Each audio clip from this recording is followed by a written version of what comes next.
Welcome back. It is the last week of our Mikey interview. So this is part three of a very long, very interesting interview that I was blessed to be able to do with Mike. If you haven't listened to part one and part two, I definitely recommend that you go back. But this rest of our interview, you'll kind of hear us conclude and me ask Mike my $1,000,000 question that I've been so curious about, which is basically if you had a magic wand and you could fix one thing with our criminal justice system, what would you do? I love that question. I forget what we call it. Magic? The magic question? I don't know. It has some formal name. Somebody tell me what it is. But anyhow, I have a lot of similar feelings and opinions to him, probably because we worked together and probably because, like I've previously said, he was a big influence on my career then and how I deal with my career and my set of circumstances now. I try to bring some level of thoughtfulness into the place that I work and the situations that I encounter. And I'm also keenly aware of how helpful it was to have a mentor that was kind and respectful, especially for me coming in as the social worker to a group of law enforcement. I never felt like he was talking down to me or belittling me, but he always gave me good insight and was just always so helpful when we would do field work together of pointing things out. I knew I could always go to his office and ask him questions, get advice, staff a case, and I try to remember that on days that I'm really busy at work. If there's a new staff member or if there's an intern somewhere, how much that investment meant to me in my career and how can I continue to pay that forward. So join us this week as we conclude and wrap up talking to Mike. Hopefully we can snag him back sometime later in the future because he also finished his criminal justice career and then went to substitute teach. And I know he's got some wild stories from just how jarring that whole situation was. So anyway, thank you as always for listening. And without further ado, here's the rest of the Mikey. Welcome back and happy Tuesday, turkeys. How long have we known each other? We've known each other for 2 decades. I'm not apologizing for who I am or what I like or the people that I love. How do I be a wife? How do I be a mom? And how do I be myself in all of that? You didn't see that coming, did you? Another guy that helped me, Vinny Esposito's a great, great guy. He was an ex-New York, retired New York police officer. Vinny was the type of cop that's seen it all up in New York. On the way to court, this is in West Palm Beach, and I just started. On the way to court, he came with me in my car, and he asked me, he said, "Hey, Mikey, didn't you have a case over here in this area?" I said, "Yeah." I said, "I got a warrant on him, and he's not coming around." So he's not coming out. I said, "No, I think he knows got a warrant on him." Well, pull in there, let's see. So we pulled in there. Again, we got no phones, no nothing. Pull in there with Vinny, and sure enough, he's out in the front yard with a couple other people. And I looked at him, and he comes up to the car. He said, "Hey, Mr. Mike, what's going on?" I said, "Why haven't you come to see me?"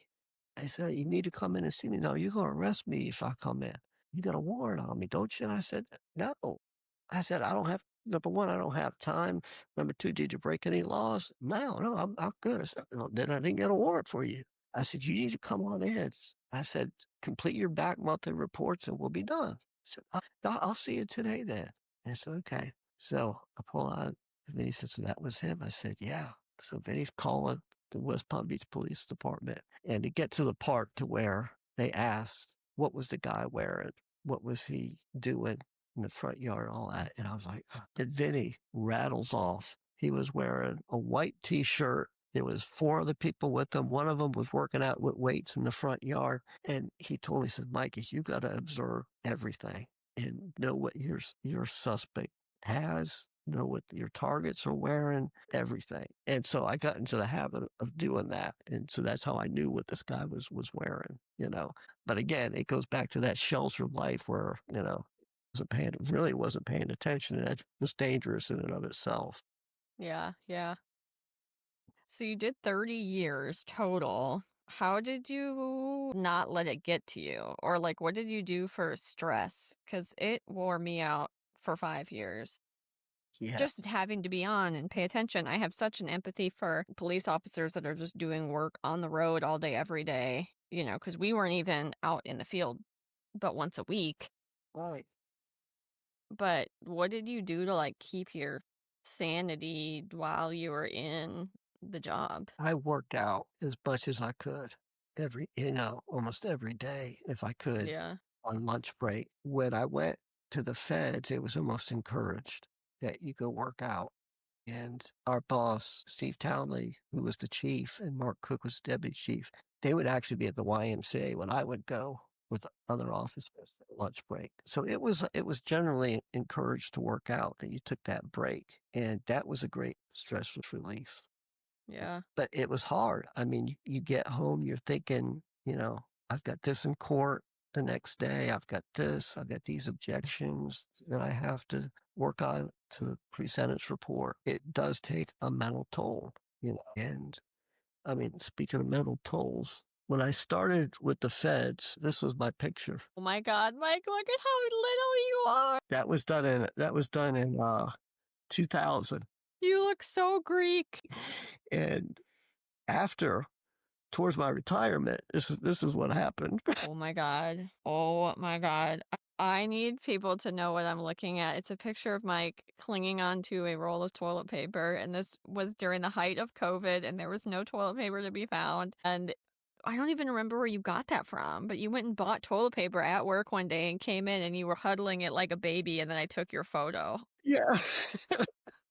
I brought toilet paper from the house, That's what it was. and I put it in my drawer, and everybody was laughing.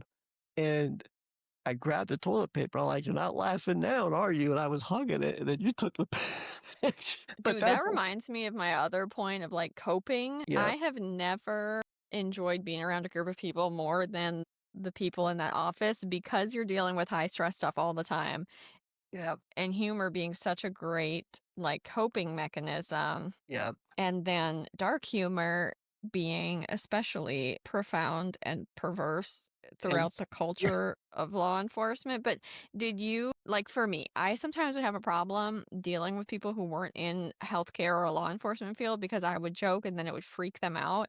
Did you experience that during your career? And especially with like your spouse and just people that were not in the field? yeah, yeah. I mean, it was hard for me to talk to anybody not in the field because they didn't want to hear that. They didn't want to hear those stories. And what I thought was funny, they thought was horrible. I would sit there and I would tell the story of, yeah, this guy gets sentenced to 280 something months, and it took the family 2 minutes, and they start yelling in the courtroom because they were calculating it. And I'm sitting there laughing, like 282 months. And I think, isn't that funny? The integrity is not. And Jamie recognized this too. My wife, she recognized that the group of people that we had towards the end, you couldn't put a better combination together. Even I would say throughout federal probation, you couldn't put Yeah. a better group of people together that looked to humor where we could. Mm-hmm. From Brian Davis calling me Stretch. I never took that. I never took that as a put down. Brian Davis, he's like, and I'm 5. I think he might be taller. I think he's a full foot taller than me. I think he's like 6'4". Yeah. Yeah, he was a tall guy. So he would call me Stretch. Just stuff like, you know, me being in the bathroom all the time, with because I've got Crohn's, I would have to use the bathroom frequently, and he would be yelling at me from outside the door, "Mikey, are you in there?" Just stuff like that. It would be embarrassing if it wasn't these people doing it, Mm-hmm. the coworkers Yeah. and stuff. Well, I even think like there's going to be no other job that I have where the standard form of greeting is flipping someone off. Yes. Yep. Like Exactly. that's not gonna Yeah. fly. And Yeah. I still do that if I see some of them in public. And I did it a couple months ago to Jordan because I saw his vehicle. Yeah. And Jason and I were on the motorcycle. So I'm on the back of the bike, like giving him double birds, waving my hands around. And then we drive off. And then it occurred to me that he was probably in the vehicle with his wife and children. I texted him later. I was like, my bad, bro. I hope your kids know I wasn't flipping them off. Yeah, a sign of respect now. Like, you know, with Brian one time, Donna took over my spot, and we would go out in the field so she would get to know the cases. And we pull up into this house. This lady just got put on, and it was sad. I mean, it was sad. It was for Medicare fraud, and it was very questionable whether or not it was fraud or not, you know. But we go into this house, and it's early morning, and I didn't pick up on this. And Donna immediately picked up on it, and her daughter comes out of the bedroom. And she says, "Bye, Mom. I'm going to catch the bus." And she says, "Okay, I'm going to watch you right here." And it's in dead summertime, so it's very hot. And she goes outside. She's got a baby in her hand, and she says, "Can we go outside? I want to watch my dog." And she said, "Yeah, come on out." So I kind of explained to her the case, and why she was charged federally, because she wanted to know why was she in federal court. And she said, "I've got 2 kids, and if I go to prison, blah, blah." I said, "Okay." So Donna and I get back in the car. Donna looks at me and she says, "Did you notice anything in there?" I said, "No, what?" And she said, "Come on, let's pull away from the house." I said, "Okay." Well, it was actually his apartment. So we pull away. And she goes, "That woman doesn't have any electricity." I said, "What do you mean?" She said, "That daughter got ready. There was no lights in the hallway. She was getting ready when we got in there. You didn't hear a hair thing going. You didn't hear anything going." She said, "And I listened for the refrigerator. That wasn't even on." So Donna was in tune to all that, and I wasn't. So we get back to the office, and Donna goes to Brian, "I want to get second chance funds to see if we can get her electricity turned on." But she doesn't have any electricity. And I confirmed that. I called her up and I said, "We noticed, do you have any electricity?" And she said, "No, I don't." And I said, "Okay." She said, "I don't have money to turn it on." I said, "Okay, we're going to get it. We're going to try and get it turned on for you." And this was their second chance funds. We could do that. And so as Donna goes to Brian, explains him the situation, and I'm sitting there, and Brian looks at me and goes, "Dumbass, you didn't know that there was no electricity in there." I said, "No." I said, I didn't pick up on that. Donna did, having to get kids ready in the morning and all that. She Yeah. was she was looking for things that should have been on, and they weren't. I mean, it was Yeah, hot. someone that blow dried her hair every morning before work. Yeah. It was hotter than hell in there, yeah. And I'm like, "But," I said, "But Donna," and this got me another dumbass. I said, "Donna, baby was drinking milk." She's like, "It's powdered formula." And again, I said, Brian was like, "Dumbass, you gotta," So yeah, just little things like that with that group of people, Hmm. And Jordan, God, I wish I was writing that stuff down with him that we went through. Yeah, I have so many quotes and just situational memories of different locations where stuff would happen and from doing field work and inside jokes and But he was good with the people too. I mean, if anybody could swing back and forth as an officer, Jordan did it the best. If he had yeah. not hard on somebody, he could. If he had counseling, he swung over that way. And Hmm. you know and I would go with him when we did Crestview, because I had some Crestview cases, and he had he had a case that had 2 pit bulls, and it's like I was known for the dog whisperer, and We were Brian always getting yelled at for petting dogs. Brian would always yell at me, "Don't play with the damn dog! Stop playing with the damn dog!" Sit there, and so I went with Jordan on this out there, and I knew the 2 pit bulls, and I met them before, and I thought they were friendly, and I know an owner could. These are the big blue bullies, right? Yeah, I yeah, know which ones you're talking yeah, about. I had them on pretrial. yes, yes. And I'm like, Brian Davis goes, "Don't you dare play with them damn dogs. Jordan, I'm warning you, you shoot them dogs if they get at us with Brian. Shoot them dogs if they get on him, because I know he's going to play with them." So I go out there and get to the thing, and I got in there. Sure enough, the dogs come up to me, and I'm petting them. And I made the mistake of going, and I didn't realize the damn thing was like 80 pounds. I was gonna say, I think that the male weighed as much as you. Yeah. So he jumped up on me. And I just grabbed him and I pet, well, his nail, like, cut me, you know. So I didn't say anything, and I'm kind of like this, and we get in the car, and I'm like, shit, Jordan. Jordan's like, you got mauled. I'm like, no. I said, it's just the nail. He's on the phone calling Davis, Brian, Mike got mauled by a pit bull. He's bleeding to death. I said, no, I'm fine. He said, what happened? What happened? I'm like, it's a scratch. He goes, what? He said, is there an incident? I'm like, no. And I didn't want to have to go to workman's comp. So I'm like, I'm fine, I'm fine. But I mean, there was blood. We had to get the field kit out, and I wrapped it until it stopped bleeding finally. I mean, it wasn't dangerous. It was dangerous for me to have the pit come up like that. But I mean, they were fine. I wasn't threatened by that dog at all. And then Yeah. there was the one. What was his name? Romano. He was a German Shepherd that, and I know the family, I'm not going to say, but they had him.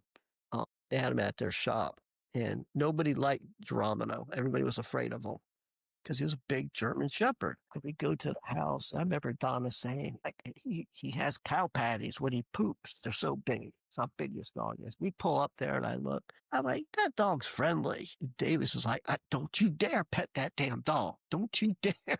I'm like, I'm not going to do anything. So sure enough, we go up to the gate. Case comes out.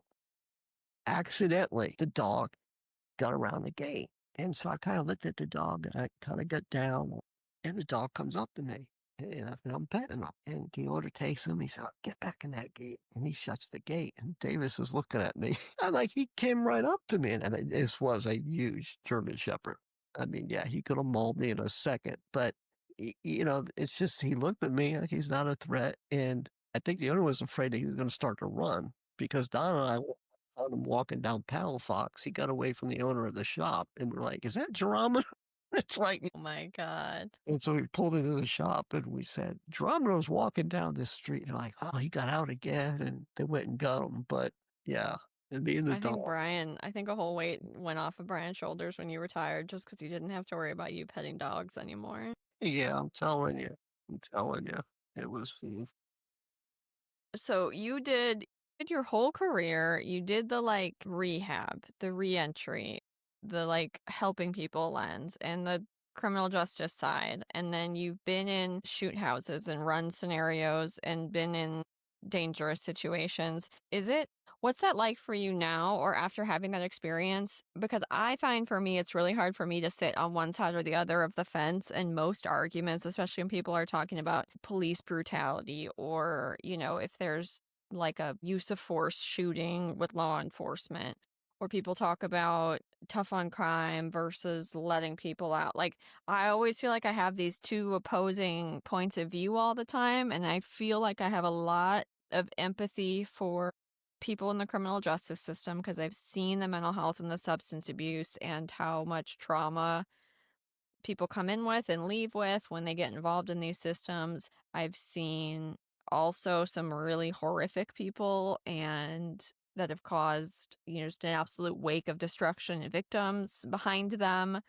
I can imagine because of the scenarios we've done, how hard it is on duty to make a split-second decision. So I have a lot of empathy for officers that are already in fight or flight mode all the time and have a hair trigger and the whole system that comes into play for that. Like, I find myself not being able to agree fully with one side or the other of our binary system. Like, how do you deal with that? Or does that not come up as much for you? I feel like no matter how I look at it, neither side has the full picture. Yeah, I think you just hit it. Not neither side has the full picture because they're not in the system. And I get this a lot. The gym that I belong into, I may get a case that comes in there. Oh, hey, Mr. Mike, and they're not shy. Yeah, that was my probation officer. So a lot of people then find out, hey, he was a probation officer. And they'll come up and ask me, how could you do that work? These guys should all be locked up. And so then I'm like, yeah, but he was actually a good case. We managed to work with him. I'd never say, well, he got into drug treatment. I just said we managed to work with him. And that was almost 5 years ago. Look at him now. He's doing good. So I try to point that aspect of it. And they'll come in, sometimes they'll come in, it's just been a police, and they'll say, man, why do the cops shoot all the time? It's like in this area, they shoot all the time. I'll have to say, you don't know what it's like to be in their shoes. I said, and thank God in my career, as well, tell them I've never had to do that. And I don't know how I would react. I don't know if I would Mhm. first punch, take the first bullet and try to react to it. Cause I don't want anything to go bad. So I try to point that out. It's like you're not in that area to make that first decision. Mhm. And that is so important, I feel, for people to understand both of those, that they can be rehabilitated. Some of them can. And I kind of feel like if law enforcement was trained in as much rehab and drug use, mental health, especially mental health, as they are in law enforcement, it would reduce a lot. Like if a police officer sees this guy's a mental case, well, deal with them as a mental case. Don't deal with them as a criminal and just lock them up. Mhm. I remember the case I had, Charlie. You know who he is. I'm not gonna. And we would have to go. And I went with Brian Davis one time. I think you went with me a couple of times. And Don and I went. And we actually have to go count this guy's pills. I mean, he was a mental health case. We'd actually go have to look at the thing, and it'd be Charlie. You taking your pills? Yeah, I'm taking them. But I said, well, this was a month ago. You still got 30 of them in here. You're not taking them. And those scenarios, and in that same house, I took Brian Davis one time with me. I go in Charlie's bedroom, and it was a hallway. Brian stayed at the end of the hallway. And I asked him, I said, Charlie, is anybody in the house with you? He said, I think my roommate left. And I said, okay, your roommate left? He said, yeah. Okay. So all of a sudden, the bathroom is on the end of the hallway. This door opens, and I see Brian. He didn't pull it out, but he grabbed it. And it was his roommate just using the bathroom. Brian's like, hey, get over here. Brian's like yelling at the roommate, just get back in that room. And the guy's like, oh. Those type of situations that it could have been bad because, but Brian kind of waited. And, not that I'm sure he wasn't going to shoot, but he was getting ready. He was being prepared, basically. Yeah. And so I said, okay, Charlie, you need to come to the office. Okay, bye. And I said, okay. And every time Charlie would leave, remember, it was like, okay, bye, bye. And, he was a paranoid, he was paranoid schizophrenia, right, Charlie? Yeah, I think so. I Yeah. think that was his MO, and just chronic long-term drug and alcohol use, probably other stuff going on. And, Didn't it seemed like he had fried his brain out a long time ago. right. And you could tell when he decompensated, he wasn't taking his pills because he would get worse and worse, come in and Mhm. start shaking back and forth and be like, okay, and then I had another guy. His name was Brian. He came from California. It was a California case that transferred over to us. He ended up on Judge Collier's docket, and he saw a lot. He had tattoos of every part of him on his head and all this. And he comes in, he says, I'm tired of this. I saw a lot in California. The prisons out there, I'm done. I want to go to school and blah, blah, blah. So he went to truck driving school. And he took it upon himself to get a loan and go to truck drivers Yeah, yeah.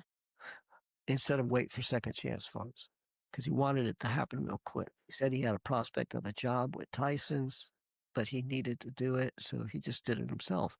And he didn't tell me. I ran his credit report, and all of a sudden there's this loan on there.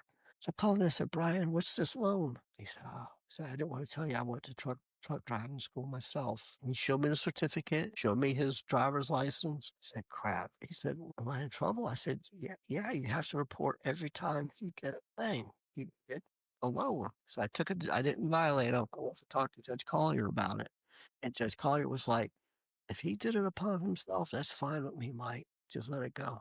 So, okay. Yeah. So Brian ended up working for Tyson, and he was, despite his criminal history, for all intents, he was a gang member. I'm sure, in over in San Diego. Ended up working for Tyson's. I took Jordan one time with them to his house. He had his rig out there. Me and Jordan went through his rig. Jordan had more fun with that. And he got accolades from his boss. And Judge Collier, I had to violate him. No warrant or anything because he wasn't paying his restitution. Oh, yeah. And he owed maybe $2,000 left. So he got real nervous and he was driving all over the place and he couldn't appear for court.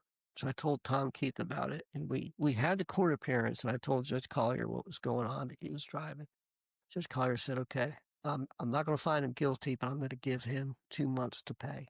And once he's paid, Mike filed the order to terminate probation successfully. So, okay, Judge. So everything worked out. He paid his restitution.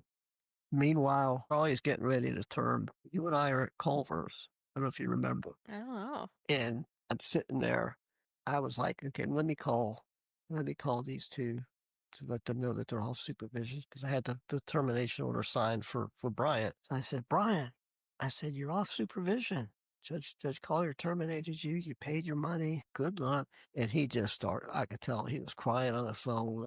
Thank you so much. I never ever completed a probation, and I'm up here, and he had actually moved up to Arkansas to be near the facility. They had him working near the facility driving a truck. So he was like, Yeah.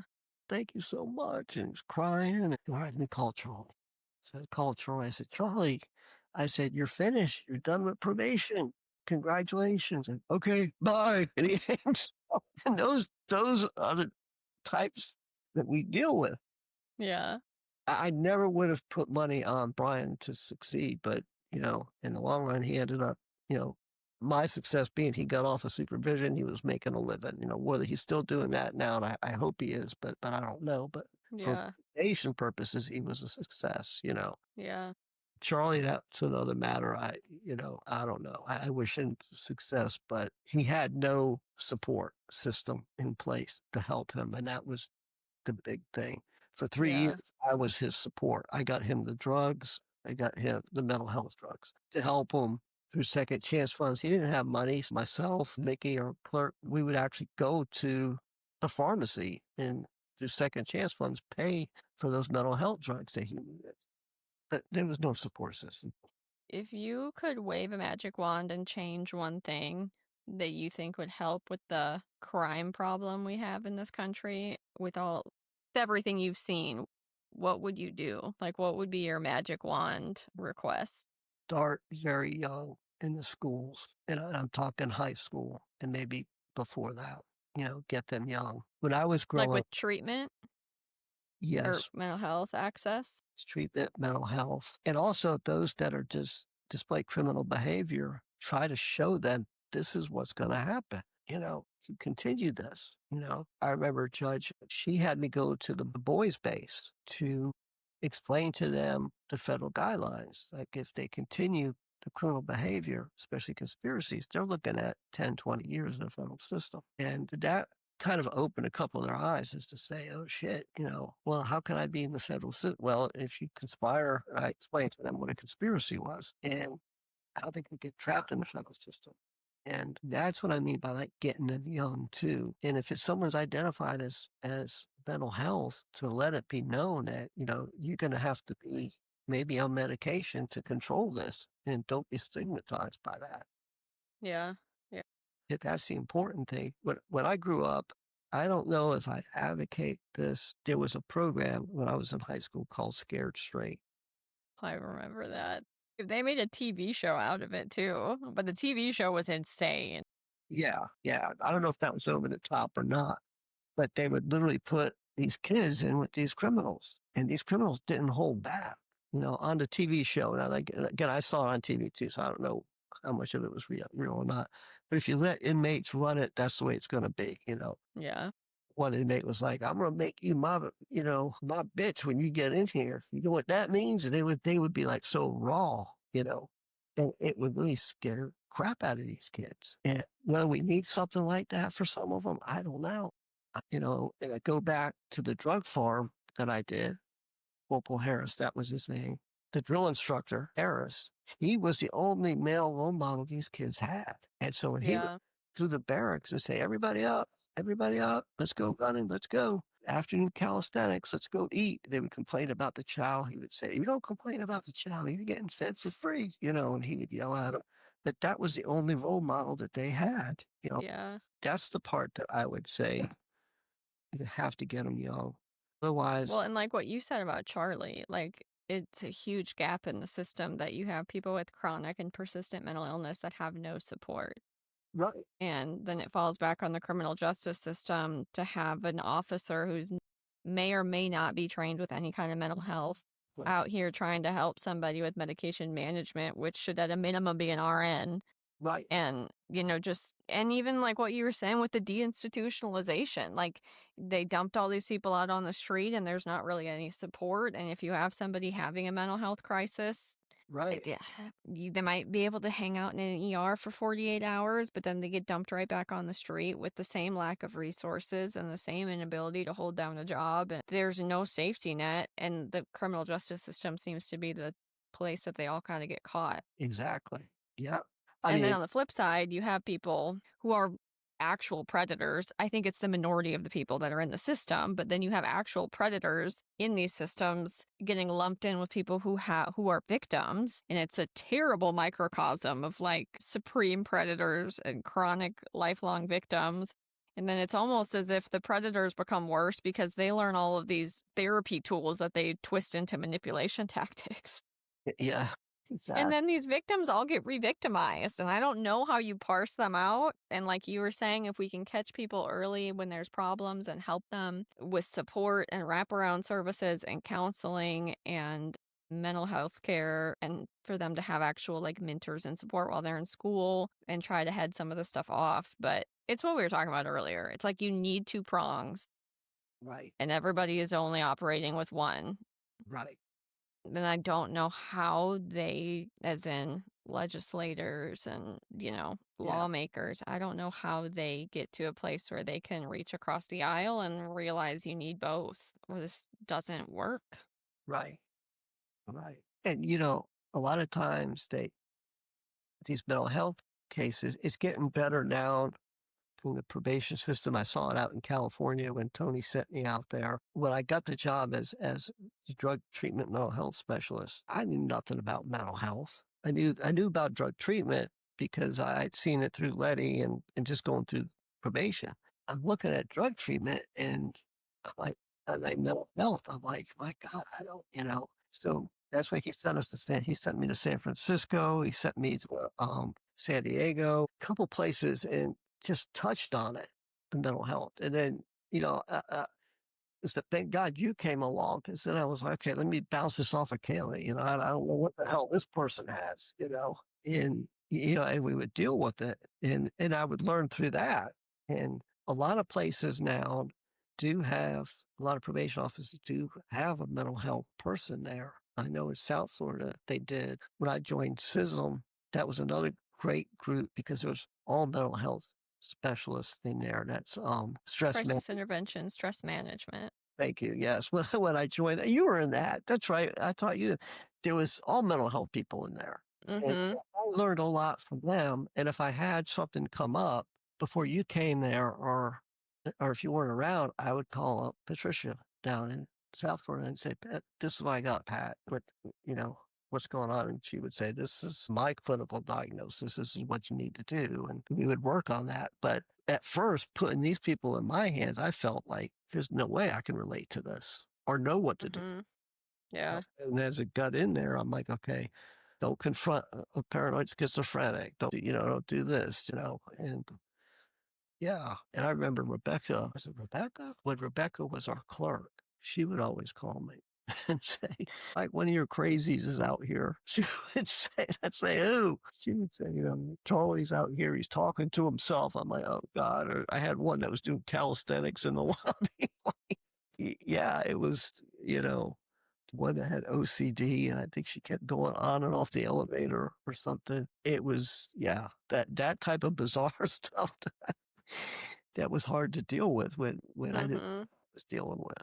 And I think we did the best we could with what we were given, but it's like those for me were the moments that highlighted that there needs to be something that the government or the state or whoever provides that does mental health case management separate from the criminal justice system.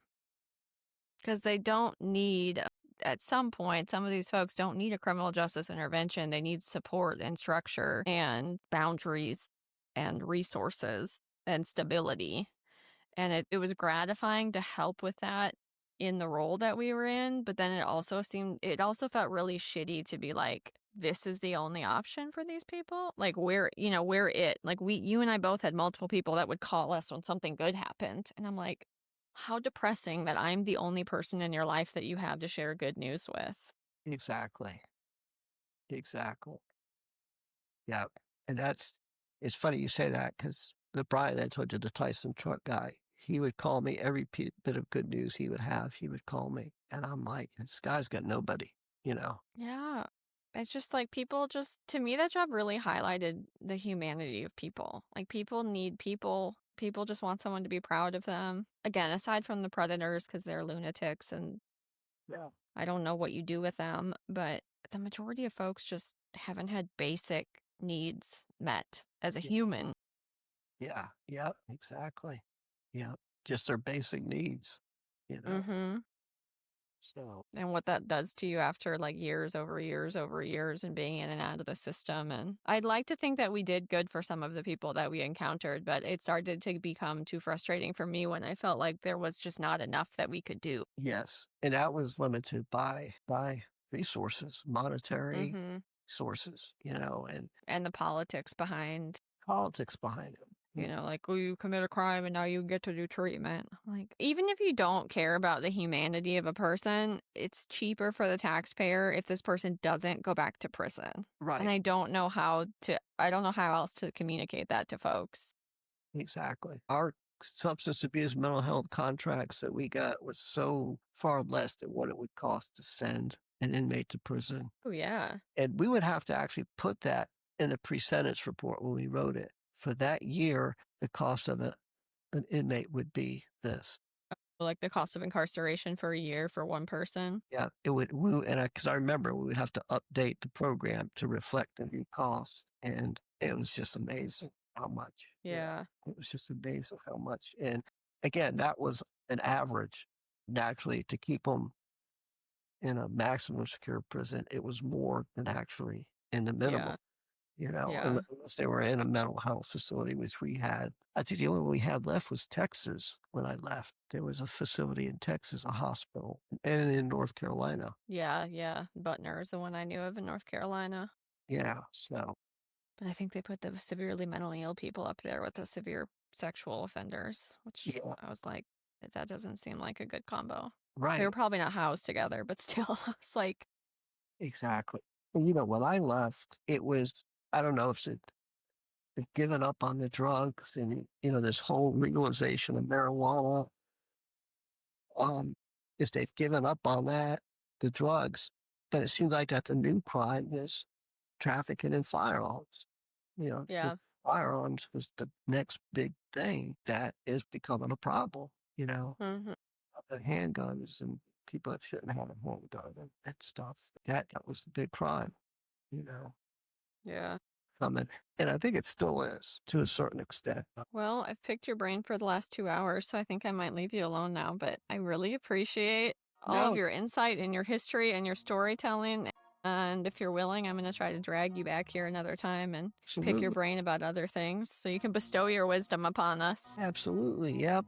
When I retired, I went to be a substitute teacher in middle school and high school, and that's a whole nother story.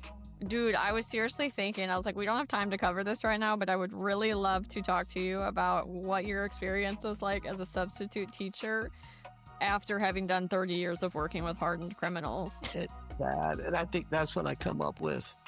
We need to get these kids now. Otherwise, forget it. Yeah. And COVID was the big escape. Oh, well, these are COVID kids. They don't know what they're doing. But, COVID was 2 or 3 years away, and they're still like this, Yeah. coming in. So, yeah. So, but yeah, absolutely. I hope it was informative, and just let me know. Yeah, man. Well, thank you for your props and your time, and Yeah, hopefully I don't talk to you again. more, but that was. Now you know what a bidet is, so you don't have to be so dependent upon toilet paper.